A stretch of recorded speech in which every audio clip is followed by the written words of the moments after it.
Bonjour, et bienvenue à vous tous, sur la chaîne de Tor Odyssey. Un hacker a déposé, il y a quelques jours sur Internet, un document secret, de plusieurs notes écrites, sur les États-Unis.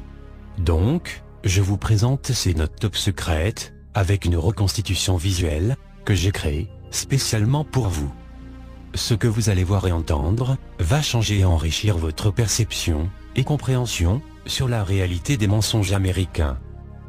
De son faux nom, Barack Hussein Obama, qui a été créé de toutes pièces, par le gouvernement américain pour les civils, et médias du monde entier, de son vrai nom, Barry Soetoro, né le 4 août 1961 à Honolulu, a été membre des Illuminati, pendant plus de 32 ans, et a été recruté à l'âge de 19 ans.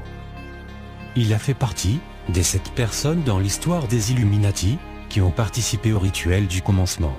Il savait qu'il avait besoin de quitter tout cela, et ils lui ont révélé quelque chose lors d'une réunion en juin 2010. Pendant des années, il a été en règle avec ses croyances, motivations et actions de la part des Illuminati, mais c'est devenu trop difficile à supporter pour lui, et il a dû mettre un terme à son contrat sacré. La machine à conspiration, HAARP, existe bel et bien. Je peux vous l'assurer. La totalité de la machine est située dans un bunker souterrain, situé sous les eaux de l'océan Pacifique. Cette machine a été développée dans les années 1980 et a été utilisée pour la première fois dans les années 90. Cette machine a la capacité de fabriquer des catastrophes naturelles que les Illuminati souhaitent provoquer. L'ouragan Katrina a été l'un des produits de la machine. HAARP est sous le contrôle de 22 pays. Elle est collectivement contrôlée et utilisée, dans le monde. Les tremblements de terre, les tsunamis, les volcans en éruption et autres, sont tous le produit de HAARP. Il n'y a pas un seul événement naturel climatique important, qui ne soit pas un test de HAARP. Dans tous les cas, ils peuvent provoquer n'importe quelle catastrophe, selon leur désir. L'alunissage en 1969 était faux. Car le vrai alunissage a eu lieu en 1962 par les Russes, qui ont été les premiers à atterrir sur la Lune, tout en ayant une connaissance d'une vie extraterrestre lunaire. Cependant, ils n'ont pas fait de publicité quant à leur exploit ou leurs résultats.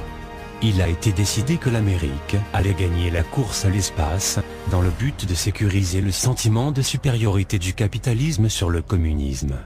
La Russie a envoyé leur propre fusée sur la Lune, pour s'assurer que le test américain aura du succès cette année plus tard.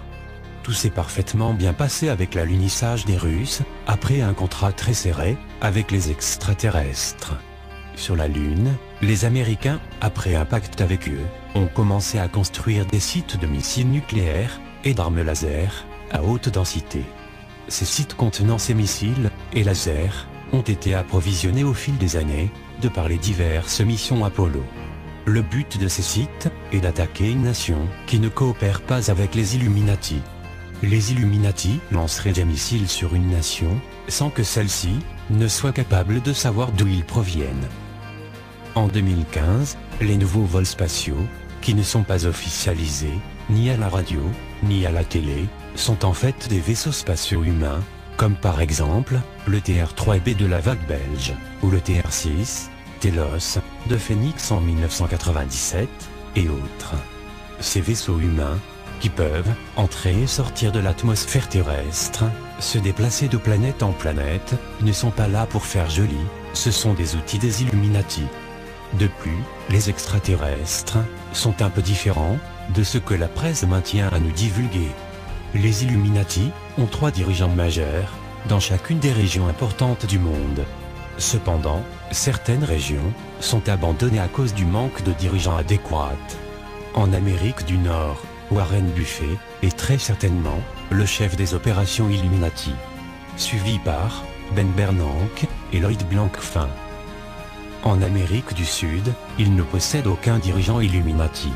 Hugo Chavez, le dernier en date, a refusé de coopérer.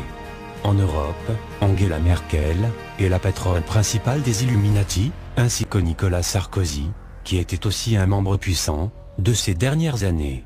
Angela Merkel contrôle la majorité des opérations en Europe et en Afrique.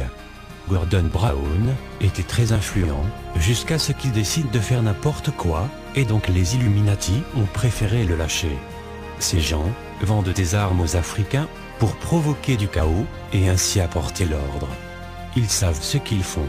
Le Moyen-Orient est largement contrôlé par Benyamin Netanyahou, ce qui n'est pas vraiment une surprise. Et pour finir, l'Asie est entièrement contrôlée par Vladimir Poutine et ses adeptes. Poutine est très puissant et très intelligent.